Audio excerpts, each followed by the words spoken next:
Caras amigas, caros amigos, é com sincera gratidão, movimentando todo o amor do nosso coração, que estamos aqui para fazer algumas reflexões a respeito de temas que a doutrina espírita trabalha muito bem, temas do comportamento humano, temas que têm a ver com a nossa conduta, com o nosso modo de pensar, de agir, de ser. E antes de começarmos a fazer essa reflexão, a qual convidamos a todos a participarem conosco, nós vamos fazer a leitura rápida de um trecho do livro O Evangelho segundo o Espiritismo, de Allan Kardec, que trata-se do capítulo 2, Meu reino não é deste mundo. Item 1. Pilatos, tendo entrado de novo no palácio, e feito vir Jesus à sua presença, perguntou-lhe: És o rei dos judeus? Respondendo-lhe Jesus: Meu reino não é deste mundo. Se meu reino fosse deste mundo, a minha gente houvera combatido para impedir que eu caísse nas mãos dos judeus. Mas o meu reino ainda não é aqui. Disse-lhe então Pilatos: És, pois, rei?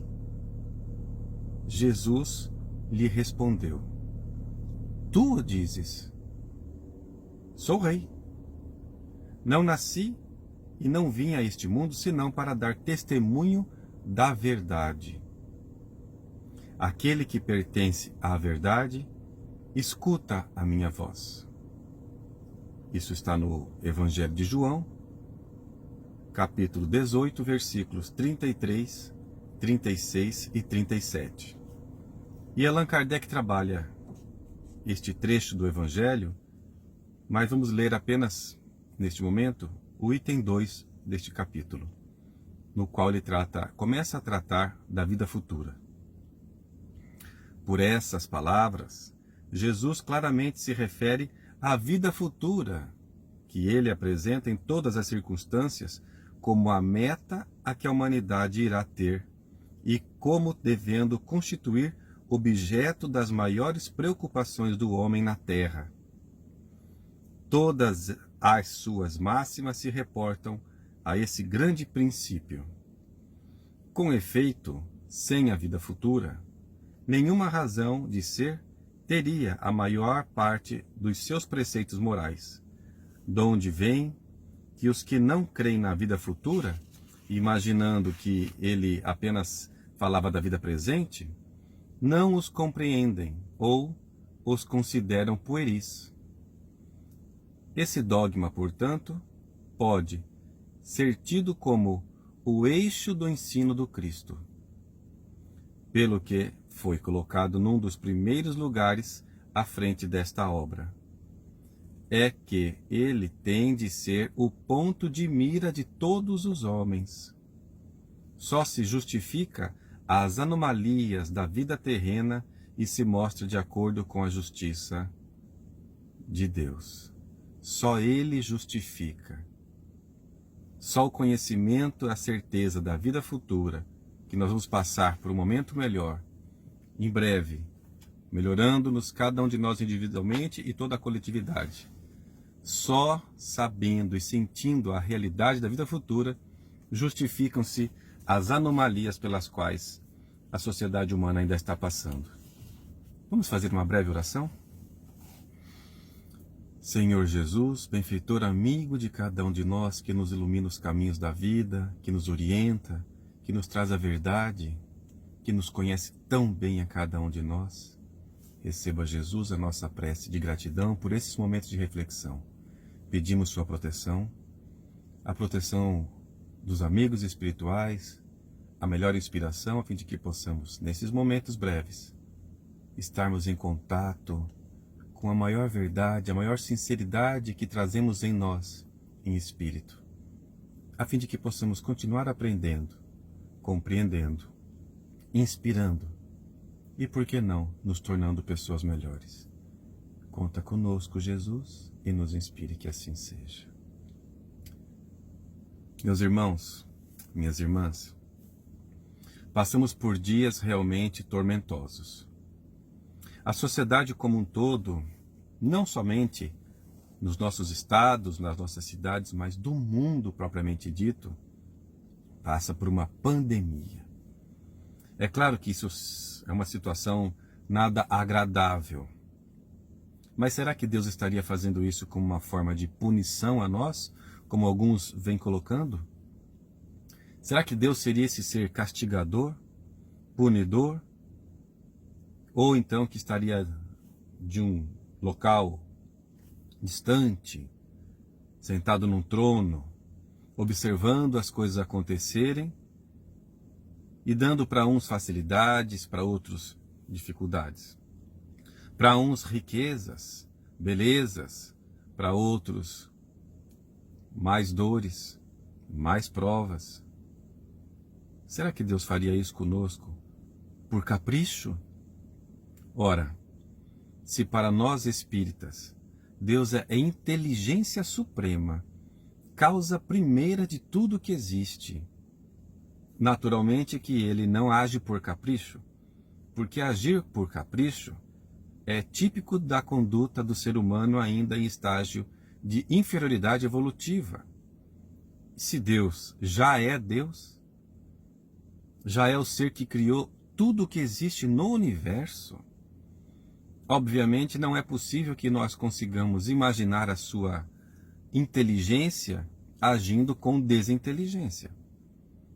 É óbvio que tudo aquilo que Jesus nos traz, falando do reino de Deus, falando que o tempo todo ele estava aqui cuidando, enquanto encarnado, das coisas do meu Pai, como ele dizia, é óbvio que este Pai, amoroso ao infinito, o amor de Deus não tem limites, justo, amoroso, bondoso ao infinito, misericordioso, porquanto ameniza muitas vezes as dificuldades pelas quais nós devemos passar em decorrência das nossas escolhas menos salutares, não somente nesta existência, como em todas as existências da nossa vida, porque realmente a vida é uma só, mas vivemos no corpo ou fora dele, continuamos vivendo. Já existíamos antes desta experiência reencarnatória, continuaremos a existir após a morte do corpo físico. Este morre, nós não morremos. O corpo físico é como uma veste. O corpo físico é como uma roupa que nós vestimos, a utilizamos, devemos cuidar dessa roupa com todo amor, com todo carinho, mas ela fica e nós continuamos. E a reencarnação talvez seja uma das maiores provas do amor de Deus para com as suas criaturas, conosco. Porque nós vamos ter a possibilidade, por misericórdia infinita de Deus, de experienciar situações necessárias para a nossa evolução. Tantas vezes quantas se façam necessárias, cada um de nós individualmente, mas há situações nas quais nós passamos por provas coletivas. E isso não significa dizer que Deus está nos punindo, nos castigando, ao contrário. Somos nós aqueles que responsavelmente, porque temos livre-arbítrio, segundo a lei de liberdade, uma das leis divinas, de escolher os nossos destinos. Tudo aquilo pelo qual nós passamos deriva-se das nossas escolhas. As facilidades que encontramos também são decorrentes dos avanços que já demos. Isso tudo que estamos refletindo inicialmente é apenas para trazer à nossa mente de que Deus, nosso Pai, cuida de nós e quer o nosso bem, mesmo passando por esses momentos gravíssimos de epidemia, ou melhor, de pandemia. Estamos no ano de 2020 e jamais, algumas semanas atrás, alguns meses atrás, nós imaginaríamos que passaríamos por essa situação coletiva, de termos que nos isolar, alguns em suas casas, em seus apartamentos, outros em zona rural, como aqui é o nosso caso neste momento, afastado da convivência com os amigos do trabalho, com os amigos do movimento filosófico religioso, dos clientes, dos fornecedores, das necessidades de trabalho mais urgentes. Estamos abrindo mão temporariamente de certas situações que são corriqueiras para nós, a fim de contribuirmos neste momento de prevenção em relação à contaminação coletiva desse vírus Covid-19. Então, meus irmãos, é claro que isso não é agradável. É claro que ninguém imaginaria que isso pudesse acontecer. Ainda ontem, visitando uma cidade aqui próxima, onde fomos fazer uma compra em supermercado, verificamos que nas instituições bancárias, uma fila gigantesca do lado de fora e pessoas distantes uma da outra 1,5 metro. E entrando um de cada vez dentro da instituição bancária. Quando que imaginaríamos isso um tempo atrás? Vejamos quanta coisa desagradável estamos passando. E muitas vezes, quando a nossa fé fica um pouco abalada, quando a dúvida toma conta de nós pensamos, e é lícito pensar. Não há mal nenhum em pensar, em refletir. Ao contrário, a característica do espírito é pensar sempre. Duvidar, sim, mas buscar as respostas lúcidas, inteligentes, fazendo reflexões intelectuais, mas também de acordo com as situações todas pelas quais a vida nos coloca como oportunidade de reflexão, ou seja, uma análise teleológica de tudo o que acontece, e vamos verificar, de acordo com os ensinos de Jesus, que isso também não é fruto do acaso. Esta prova coletiva pela qual nós passamos deriva-se de tudo aquilo que nós desequilibramos, e a vida nos coloca a oportunidade de, passando por um momento de recolhimento, de reflexões, de acerenar muitas vezes o orgulho e o egoísmo que estava muito mais evidente, que nós possamos nos unir, e quando voltarmos à vida comum, e é interessante que nas redes sociais está circulando uma mensagem nesse sentido, que quando nós voltarmos à vida ordinária, que nós sejamos outros, não aqueles que nós éramos, mas melhores, mais conscientes, percebendo que igualdade, humanidade, simplicidade, amorosidade, convivência familiar, olhos nos olhos, fazer serviços mínimos que muitas vezes nós consideramos menos importantes, tudo isso é muito relevante para nós, e nós com certeza, se bem aproveitarmos essa oportunidade, conseguiremos sim sair dessa situação em breve, porque como diz Chico Xavier, isso também passa. Quando nós sairmos de tudo isso que estamos vivendo nesse exato momento, sairemos mais fortalecidos. No entanto, se nós mergulharmos na angústia, na ansiedade, na depressão, que também nos visita nesse momento, é natural que isso aconteça, porque nós não somos seres perfeitos, ao contrário, somos pessoas que estamos a caminho de uma perfeição, mas muito distante ainda. Nós temos momentos de raiva, de insegurança, de angústia, de depressão, mas nós somos mais do que isso, nós já sabemos. Se a nossa essência é divina, se nós somos filhos de Deus, legítimos filhos de Deus, do Criador do Universo, nós somos mais do que esses sentimentos que nos visitam. Nós devemos, podemos e devemos nos sintonizar com Deus que habita dentro de nós.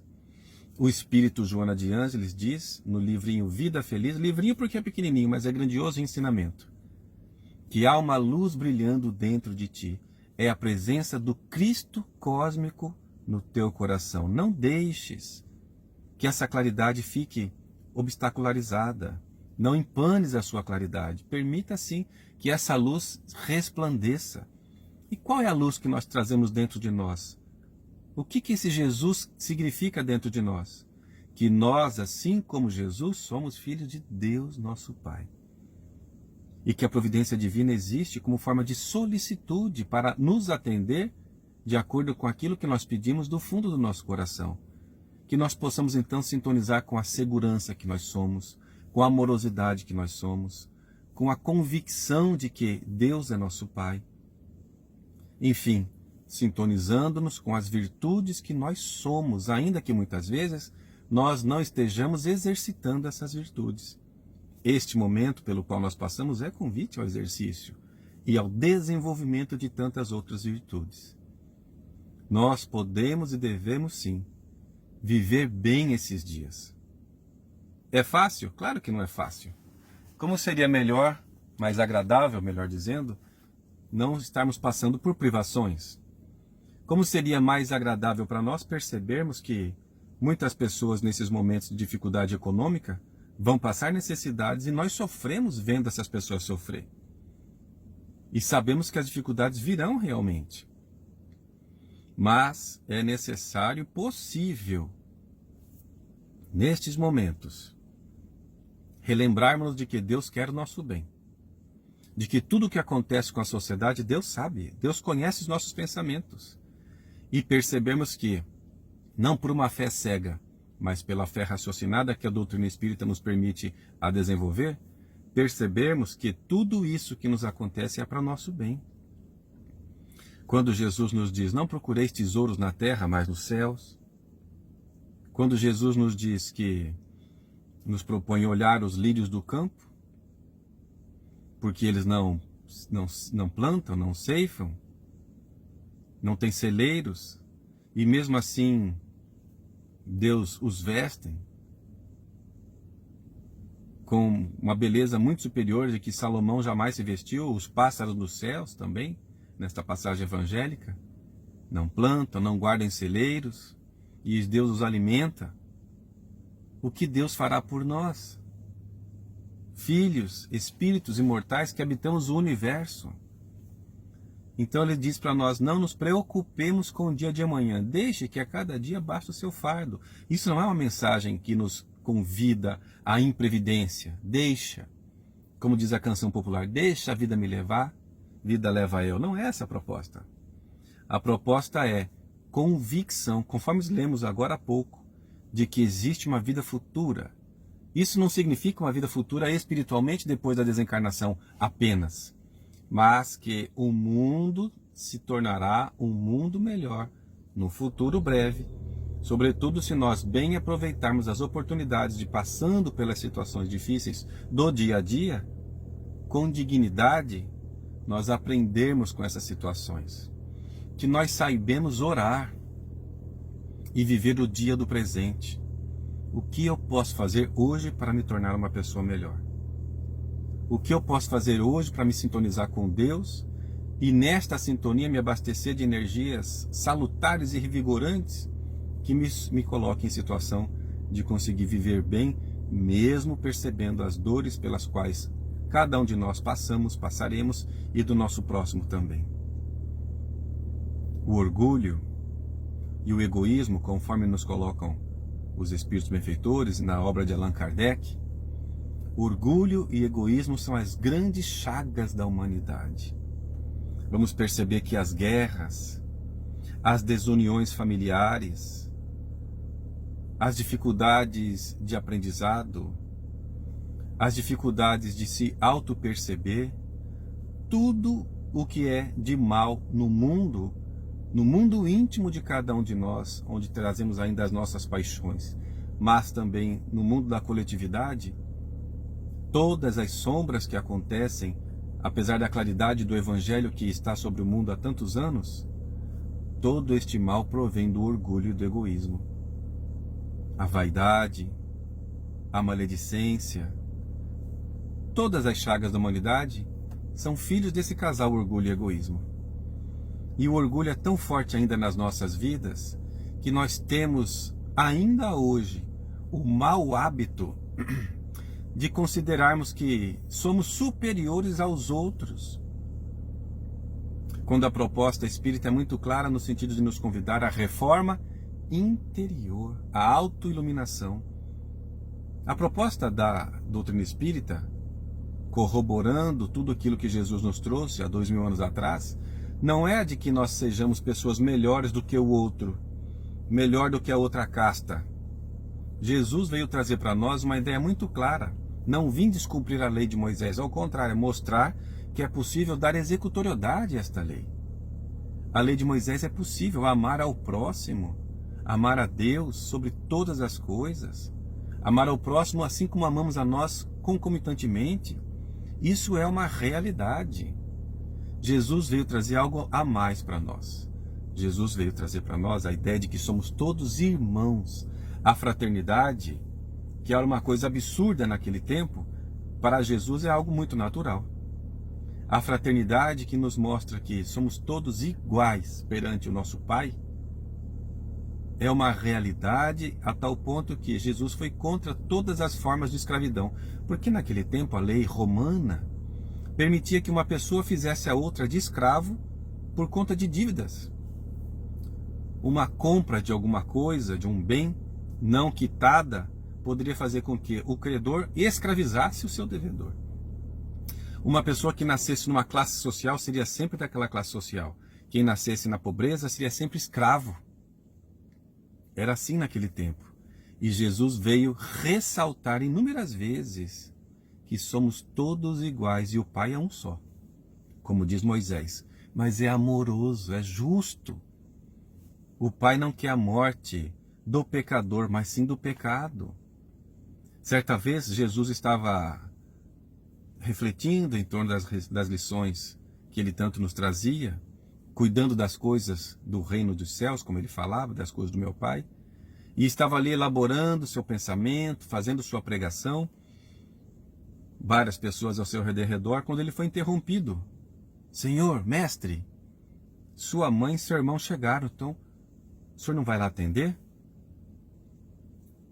Ele achou estranho aquela interrupção, porque estava ali elaborando seu pensamento e fazendo aquilo que deveria fazer naquele momento, o seu trabalho. Apesar das dificuldades que não deixavam de existir, ele continuava trabalhando. Apesar das perseguições, ele continuava fazendo aquilo que era o seu propósito existencial. E ele diz então para aquela pessoa que lhe interrompe: quem é minha mãe? Quem são meus irmãos? Aparentemente, as pessoas pensaram: oh, ele está renegando a sua família. Ele está se afastando daqueles com os quais tem vínculos de maior proximidade. Mas o que Jesus quer nos mostrar nesse momento? Quem é minha mãe? Quem são meus irmãos? Que todos nós fazemos parte de uma família única universal. Não é somente o laço consanguíneo que estabelece a verdadeira familiaridade entre nós. Que nós fraternalmente, irmãos, somos todos irmãos. Então aquilo que ele fazia naquele momento, aquela pregação, era importante para aquele momento. E continuou fazendo o seu trabalho. Continuou cuidando das coisas do Pai, como ele falava. Então, mesmo sendo interrompido, continuou trabalhando. Nós vamos perceber também que por falta de entendimento dessa situação de igualdade, de que nós todos somos irmãos, o que isso deriva em nossas vidas? O que a falta da compreensão da fraternidade gera em nossas vidas? Quando nós não nos percebemos como pessoas albergadas pela lei de igualdade, o que o nosso lado orgulho desperta dentro de nós? Um sentimento que ainda existe sim e muito forte dentro de nós, que é o de nos considerarmos preferidos, privilegiados ou superiores ao outro. Nós somos superiores a alguém? A importância que a doutrina espírita nos traz de reflexão é de permitirmos a reflexão dentro do nosso coração. Eu estou sendo superior a mim mesmo? Ou eu estou preocupado a me comparar com os outros? Há uma máxima entre nós espíritas, segundo a qual o verdadeiro espírita se reconhece pelo tempo que ele tem de centro espírita, não é assim? Claro que não é assim. O verdadeiro espírita se reconhece pelo tempo que ele tem na mediunidade. É assim? Claro que não é assim. O verdadeiro espírita se reconhece porque a pessoa já fez tantos estudos, tomo 1, tomo 2, estudo reflexivo, então agora ela é um espírita verdadeiro. É assim para nós? É claro que não é assim. O professor Allan Kardec é muito claro. O verdadeiro espírita, sim, se reconhece pela sua transformação moral. Pela sua transformação moral. Pelo esforço que empreende em domar as inclinações negativas que cada um de nós trazemos. Todos nós temos inúmeras inclinações negativas, todas elas, naturalmente, derivadas do orgulho e do egoísmo, em suas diversas modalidades. Nós temos inclinações negativas. Se não as tivéssemos, nós não estaríamos aqui reencarnados num planeta de provas e expiações, de pandemias. Estaríamos reencarnados num mundo mais feliz, mundo ditoso. É natural que nós tenhamos essas inclinações negativas. É natural que nós tenhamos dificuldades de compreensão. Mas é importante que nós façamos esforços para nos libertarmos de tudo isso. Nós não somos superiores do que ninguém. E a proposta espírita é sermos a cada dia uma pessoa melhor. Hoje, estou sendo realmente melhor do que eu fui ontem? O que eu fiz ontem? Eu me equivoquei em alguns momentos? Nas atitudes, no modo de falar, no pensamento, porque todo mal inicia-se no pensamento? Será que eu estou realmente hoje me vigiando para ser uma pessoa melhor do que eu fui ontem? E amanhã, será que eu estarei disposto e com autoatenção para me cuidar e não errar novamente naqueles quesitos que eu tenho errado tanto? Esta é a grande proposta. Por isso é uma filosofia de vida a doutrina espírita, que nos convida a sermos pessoas melhores. Mas é uma filosofia de vida que tem base na ciência. Tudo aquilo que a doutrina espírita nos disse, desde a publicação do Livro dos Espíritos, em 1857, a ciência vem comprovando. E Allan Kardec dizia, se a ciência comprovar o contrário, que nós estamos errados, abandonemos a doutrina espírita e fiquemos com a ciência. Mas não é isso que está acontecendo. Não somente a ciência, como outras religiões, porque a doutrina espírita, além de ser uma filosofia de vida que tem bases científicas, ela tem consequências religiosas, porque nos religa a Deus, e se nos religa é porque nós não estamos bem ligados, não estamos percebendo que Deus está em todo o momento, em todos os locais, que conhece nossos pensamentos, está intimamente ligado a nós. Então, a importância de nos religarmos a Ele é de nos sintonizarmos constantemente com Deus. Então a doutrina espírita, essa filosofia de vida que tem bases científicas e traz consequências religiosas, trazendo-nos Jesus como o grande modelo e grande guia para o nosso avanço, essa doutrina espírita quer o nosso bem. Propõe que nós sejamos a cada dia pessoas melhores, menos orgulhosas, portanto, menos egoístas também. A cada dia basta o seu fardo. A cada dia uma proposta nova de nos percebermos como pessoas capazes de construirmos a felicidade que esteja ao nosso alcance. Não querendo e não devendo nos comparar com outras pessoas, mas buscando nos comparar conosco mesmo há uma hora atrás, há um dia, há um mês, há 10 anos. Será que estamos evoluindo? Com certeza estamos, mas vale a pena um processo constante de autoatenção para conosco mesmos, porque ainda temos o mau hábito de nos considerarmos privilegiados, favorecidos. Será que um pai justo dá preferências para um filho em relação ao outro? Será que Deus faria isso? Então Deus permite que uma pessoa nasça num país em que há muita guerra, muita pobreza, porque ele não gosta dessa pessoa? Ou porque este seu filho necessita passar por aquelas provas, a fim de que cresça, que evolua intelectual e moralmente também, de acordo com as falhas que haja cometido em reencarnações pretéritas? Esse orgulho que ainda graça na humanidade, e que nesses dias de isolamento social nós somos convidados a refletir sobre isso também, porque nós temos orgulho, mas não somos orgulho, somos humildade. Humildade é a virtude que transmuta o orgulho, que acolhe o orgulho. Realmente, eu me sinto muitas vezes como se eu fosse superior. Acho que eu tenho que ser tratado como um príncipe, ou a mulher como uma princesa, como uma rainha. Muitas vezes eu tenho vontade de dar carteirada nos outros, como se eu fosse uma autoridade, um superior. E não sou. Não somos. Então, o que podemos fazer com esse orgulho? Humildar o orgulho. acolher que temos orgulho, acolher, sentir, aceitar que não é nos acomodar, é perceber que nós realmente temos esse orgulho dentro de nós, mas não somos o orgulho, somos a humildade, e trabalhar essa humildade dentro de nós. Percebemos que nós somos espíritos imortais, nós não somos o corpo. Há uma mensagem no livro O Evangelho segundo o Espiritismo chamada O Ponto de Vista. Nesta mensagem, que é muito rica e é uma das basilares da doutrina espírita, nós vamos perceber que Allan Kardec, desde o começo, trabalha com toda a lucidez de que nós não somos o corpo. E muitas vezes nós equivocadamente nos esquecemos disso. E há pessoas que dizem assim, olha, hoje meu espírito não está muito bom, viu? Ou, olha, o meu espírito não bateu com o espírito daquela pessoa. Há pessoas que não suportam, por exemplo, acordar de manhã e dar bom dia, estão sempre de mau humor. E outros que, quando moram em prédios, em edifícios, para eles é um grande sofrimento entrar no elevador porque sempre vai entrar alguém e vai lhe falar bom dia, ela vai ter que responder, porque ela não quer responder. Ela pode não responder? Pode. Se ela quer ficar de mal com a vida, é direito dela. É normal.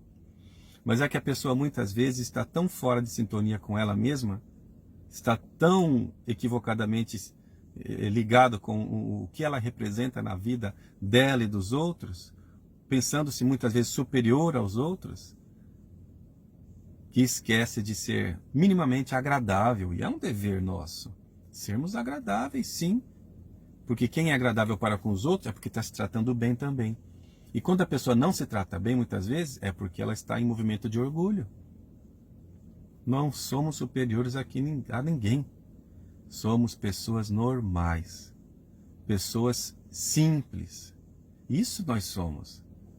Quando nós necessitamos de pedir uma ajuda a uma autoridade, por exemplo, a uma pessoa que tenha poder, seja o poder econômico, seja o poder financeiro, seja o poder político, como é que nós vamos pedir para conseguir para obter aquilo que nós estamos querendo obter? Com orgulho? Ó, me dá aí o que eu quero. É assim que a gente pede? Ou nós pedimos com todo jeitinho, criamos um clima? Marido e mulher.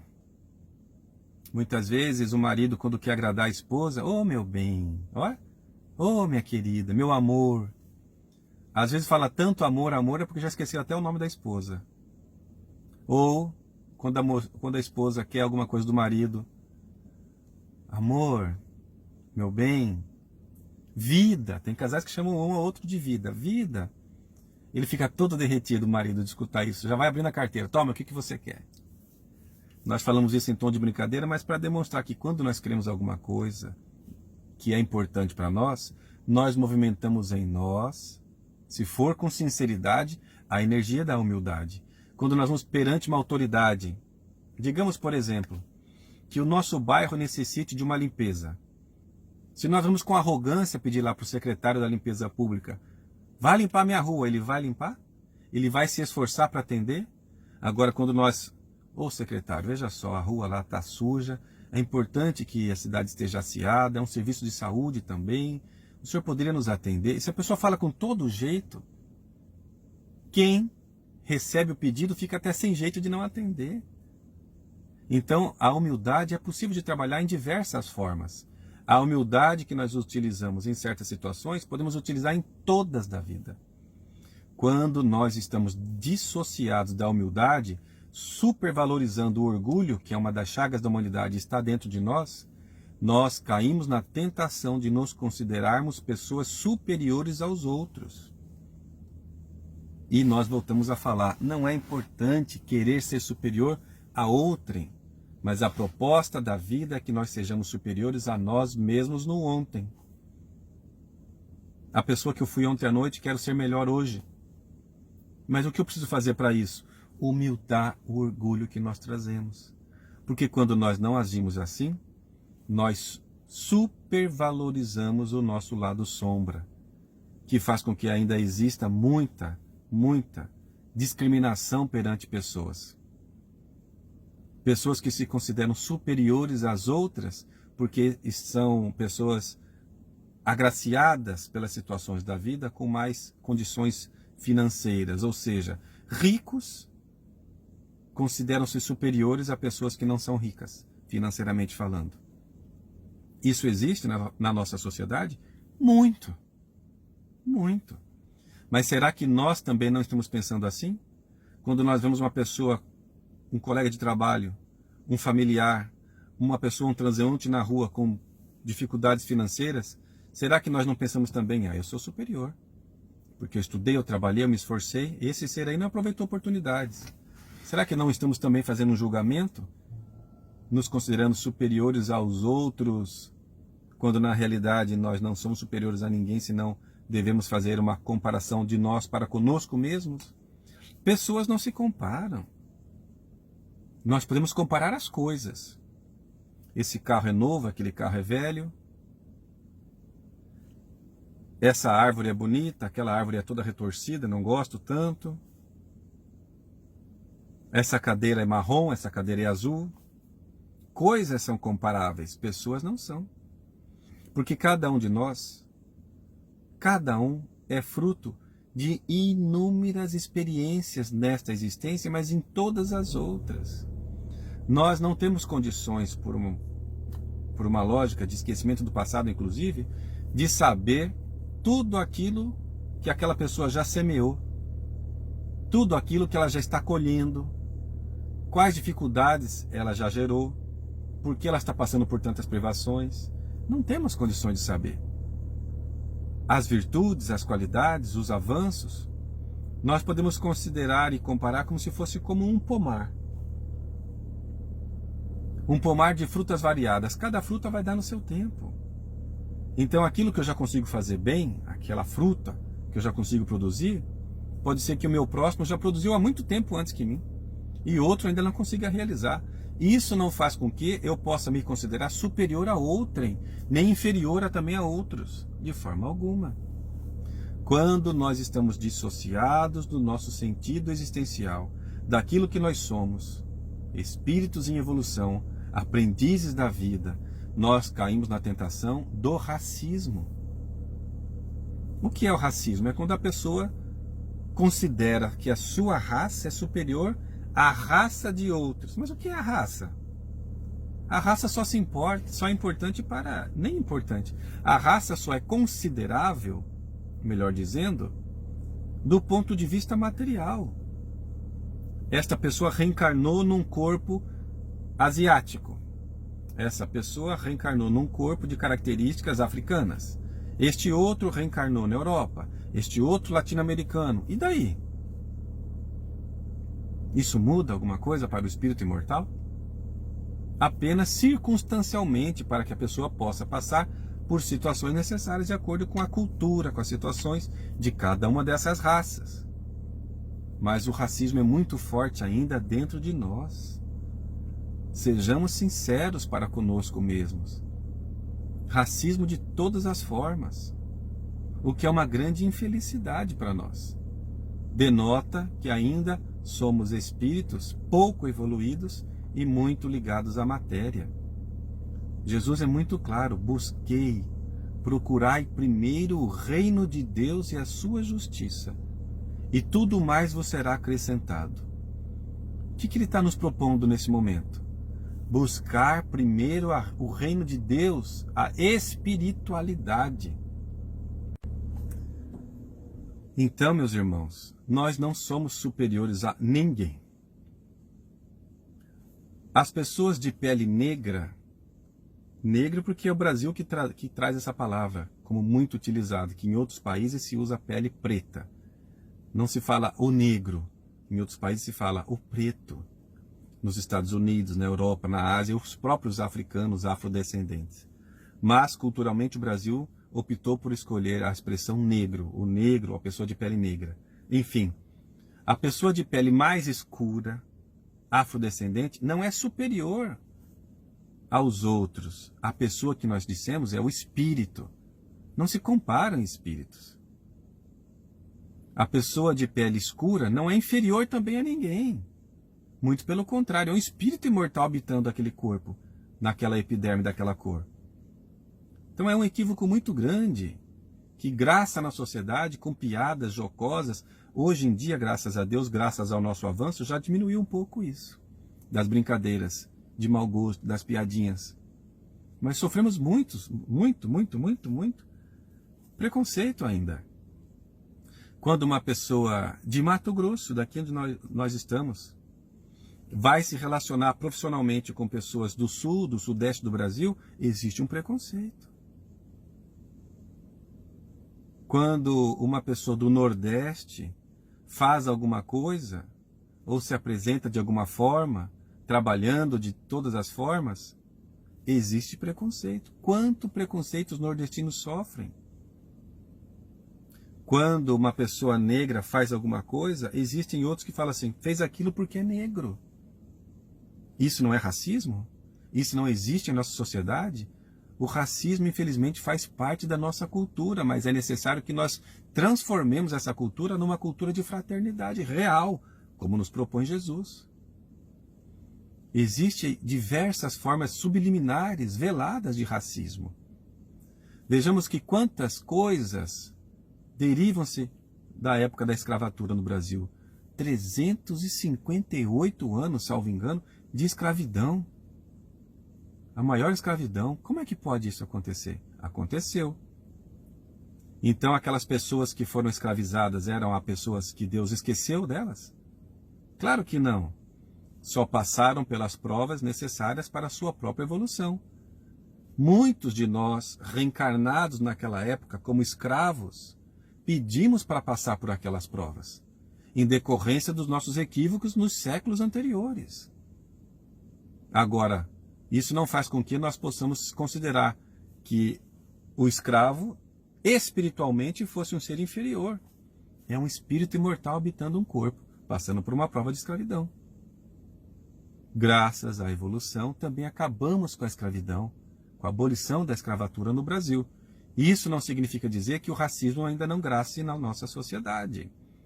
E ainda como trazemos boas heranças, vindo dos africanos para o Brasil, as danças, a cultura, a religião, os alimentos, a alegria, a ginga, quanta coisa boa nós trazemos da nossa cultura miscigenada, vinda dos africanos, dos índios que já habitavam aqui, dos europeus que chegaram, tudo misturado no Brasil, que é essa pátria do coração do mundo.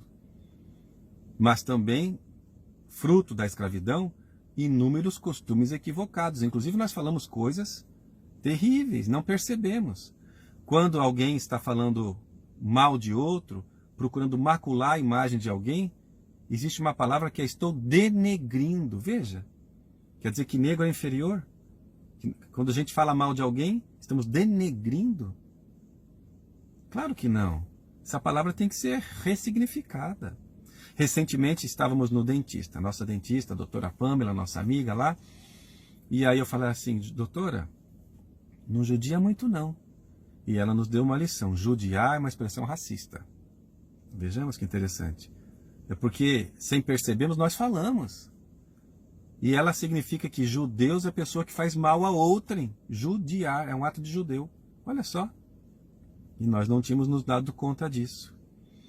Muitos de nós em nossos aposentos, em nossas moradas, temos um móvel chamado criado mudo. De onde vem esse nome criado mudo? Há pouco tempo, minha filhinha aqui, que recentemente completou 13 anos, falou, olha, não gosto desse nome criado mudo. Porque antigamente os escravos ficavam ali com a mão assim, com a bandeja, com alguma coisa, uma bebida, com lenço, com uma toalhinha, mas quietos, na presença de outras pessoas, dos donos da casa, e não podia falar nada, ou porque eram mudos, ou porque tinham suas línguas arrancadas.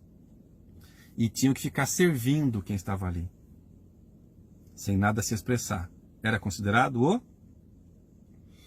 criado mudo. Depois que houve a abolição da escravatura, colocou-se um móvel ali para fazer a função do escravo mudo, do criado mudo.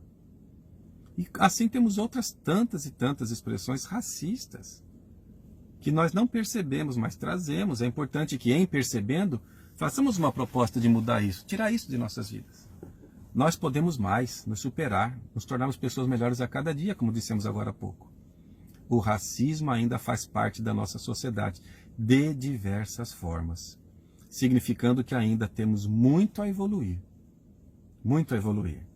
Quando nós viajamos para fora do Brasil, muitas vezes, em países de cultura mais avançada, de tecnologia mais avançada, de avanços que ainda não trazemos no Brasil, nós percebemos que sofremos preconceito.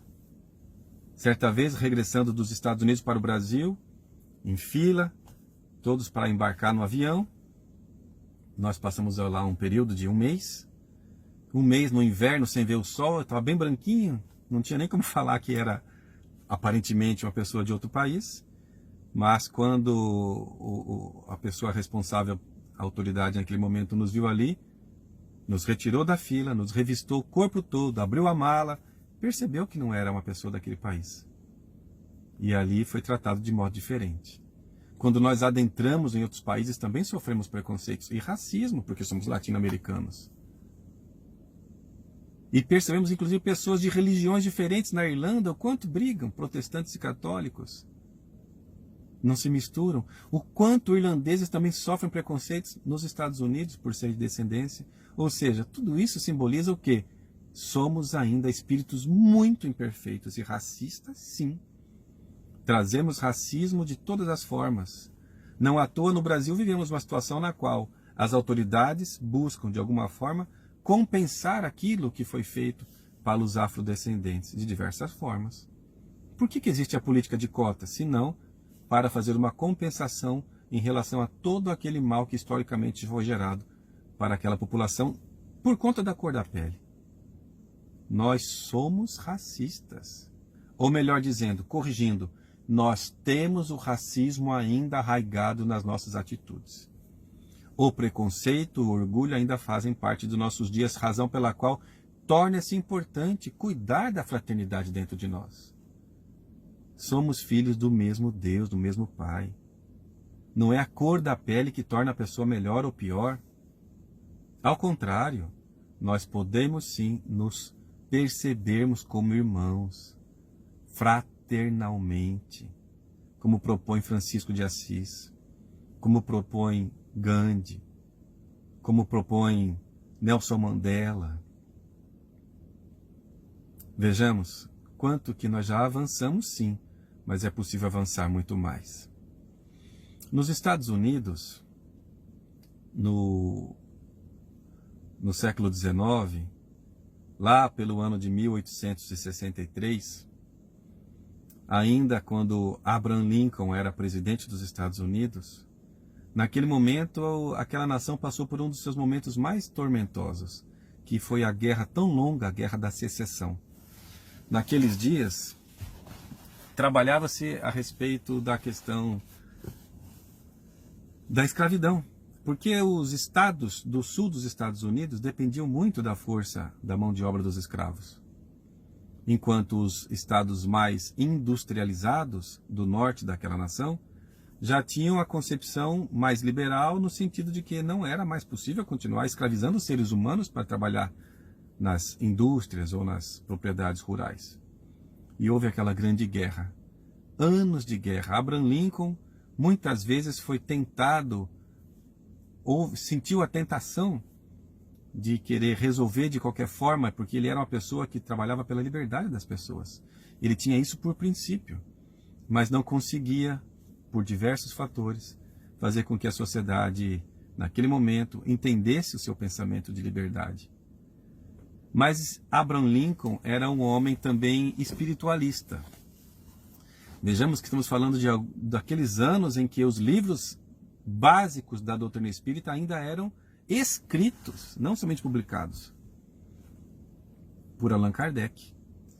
E aí Abraham Lincoln, espiritualizado que era, espiritualista que era, promovia junto com sua esposa, na Casa Branca, na sede do governo, onde vive o governante dos Estados Unidos, promovia ali sessões espirituais mediúnicas.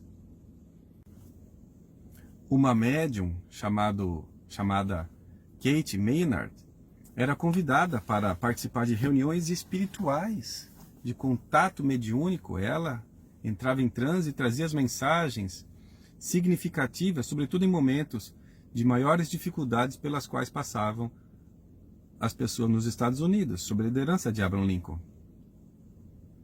Então a esposa, a primeira-dama dos Estados Unidos, esposa do presidente Lincoln, organizava ali, juntamente com algumas amigas mais próximas, um chá da tarde, convidava a médium Nate Maynard, a fim de que ela pudesse participar de suas reuniões ali corriqueiras, mas também trazer as mensagens espirituais. Houve uma situação na qual Lincoln estava se sentindo encurralado politicamente no meio da guerra, no auge da guerra, melhor dizendo, e naquela reunião especificamente, depois que todos fizeram silêncio, a médium sentada numa cadeira se pôs de olhos fechados, entrou em transe mediúnico e se levantou, de olhos fechados, caminhou. Estavam aquelas senhoras presentes e também presente naquele salão o presidente dos Estados Unidos. E ela se postou próximo a um piano e atrás um quadro pendia da parede.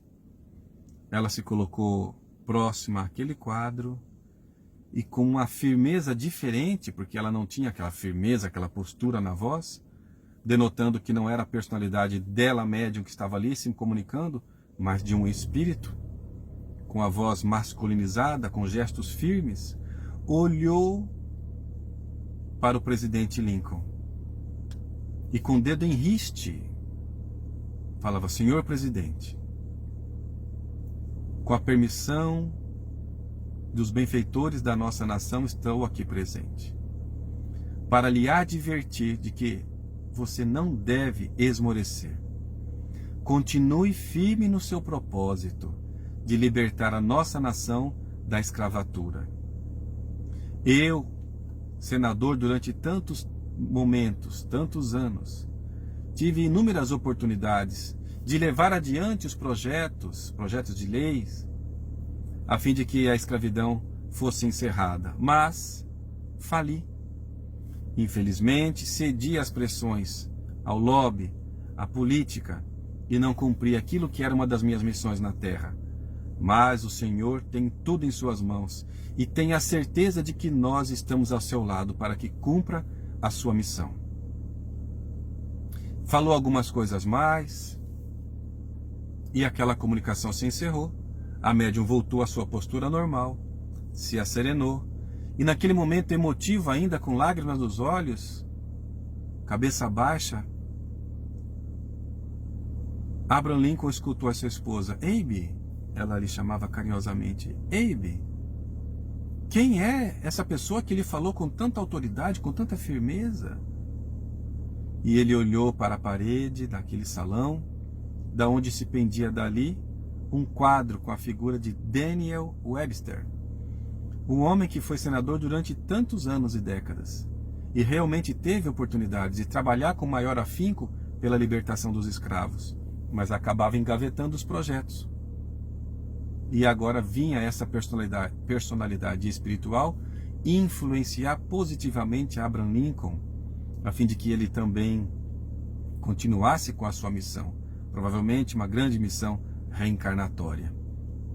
Dito e feito, com todos os esforços possíveis, sem descansar, Abraham Lincoln trabalhou tanto, de tal forma que alguns meses depois, os Estados Unidos estavam ali libertando os negros, afrodescendentes, black people, como dizem por lá, as pessoas pretas da escravidão. Isso, com pouco tempo também, acabou gerando maior desgaste político, mas com afinco acabou a Guerra da Secessão. Ele cumpriu a sua missão.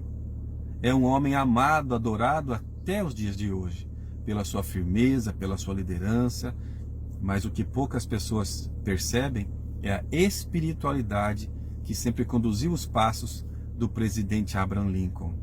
Ele estava certa vez, cerca de 1 ano e meio depois desses fatos, no Teatro Ford, juntamente com a sua esposa Mary, numa peça teatral, assistindo ali a apresentação da peça, quando John Booth, um famoso artista norte-americano, filhos de fazendeiros do sul dos Estados Unidos, fazendeiros que sempre mantinham suas riquezas, suas posses, graças à mão de obra dos escravos, era um ator, John Booth. E ele, como ator conhecido, teve facilidade de acesso aos camarotes. Bateu a porta do camarote presidencial, abriu a porta, retirou a arma e atirou na cabeça de Abraham Lincoln. Senhor presidente, ele virou e tomou o tiro. 12 dias depois foi capturado, foi morto também por um soldado norte-americano. Abraham Lincoln perdeu a vida naquela reencarnação por ter se dedicado à libertação dos escravos. John Booth, o responsável. Jesus nos diz, o escândalo é necessário, mas ai daquele por meio do qual o escândalo se faça. Vamos encontrar então, 100 anos depois praticamente, aproximadamente, John Booth reencarnado, filho de pastores. Ele inicialmente tinha aversão às questões da religiosidade. Foi estudar em outro estado e percebeu o quanto os textos evangélicos faziam sentido filosófico mais do que religioso para a sua vida. E ele se mergulhou-se no estudo, fez uma faculdade, depois fez faculdade de teologia. Reencarnado John Booth como Martin Luther King Jr. Ele sim reencarnou e promoveu a maior revolução de igualdade que já se viu nos Estados Unidos. Trabalhando com as teses da não violência preconizadas por Mahatma Gandhi, ele fez todos os esforços possíveis, resgatando todo o mal que produziu, como escravocrata que era, e inclusive homicida do presidente Abraham Lincoln, para mobilizar a sociedade, para chamar a atenção dos meios de comunicação para tudo aquilo que existia de perseguição aos negros. Uma mulher negra não podia se sentar no banco de um ônibus, de um transporte público. Negros eram assassinados. Uma igreja que permitia a entrada de negros era alvo de bombas, de fogo. As coisas mais terríveis aconteciam tantos anos, 100 anos depois do fim da escravidão, ainda nos Estados Unidos. E ele fez então a sociedade enxergar aquilo que estava acontecendo. Mobilizou as marchas em diversas cidades. E a marcha célebre sobre Washington. Milhares, dezenas de milhares, cerca de 250 mil pessoas marchando em Washington. E ao final ele faz o discurso célebre. Eu tenho um sonho, dizia ele. No dia que a pessoa branca e a pessoa negra andarão juntas de mãos dadas e não serão comparadas mais pela cor da epiderme, que meu filho negro poderá se sentar na casa do seu amigo filhinho branco, de uma família branca, sem que sofra preconceito. No dia em que nós, negros, acolheremos os brancos também como sendo nossos irmãos, e nem superiores nem inferiores a nós, eu tenho um sonho. No dia que todos nós marcharemos como irmãos, filhos de Deus, que é um Deus único, Pai de todos nós. John Booth reencarnado como Martin Luther King Jr. E certa vez, então, ele fez um discurso também, na sua pregação. Ele disse que nesta noite eu tive uma visão premonitória. Eu me vi no alto de uma montanha e vi a vida futura, vi tudo o que aconteceu. Fez um discurso premonitório, com base nos seus conhecimentos do Evangelho. E demonstrava que estava sereno para consigo mesmo. Tinha cumprido a sua missão. No dia seguinte, no hotel onde estava hospedado, ele foi também assassinado por um fanático escravocrata, racista, ainda na década de 60 do século passado. Mesmo assim, cumpriu a sua missão. E mesmo na forma de desencarnação, o escândalo é necessário, mas ai daquele por meio de quem o escândalo se faça, ele resgatou. É símbolo para nós, assim como Nelson Mandela, assim como tantos outros, como a Irmã Dulce, em Salvador, na Bahia, que acolhia todas as pessoas, independentemente da raça, da crença religiosa, como Madre Teresa de Calcutá e tantos outros, que trabalharam pela paz, pela igualdade, pela humildade, pela fraternidade. E nós? Será que nós ainda nos consideramos pessoas superiores? Porque temos a cor da pele de uma cor ou de outra? Esquecendo-nos que o corpo é apenas a veste do espírito, o que importa é aquilo que fazemos do dia de hoje, porque a cada dia basta o seu fardo.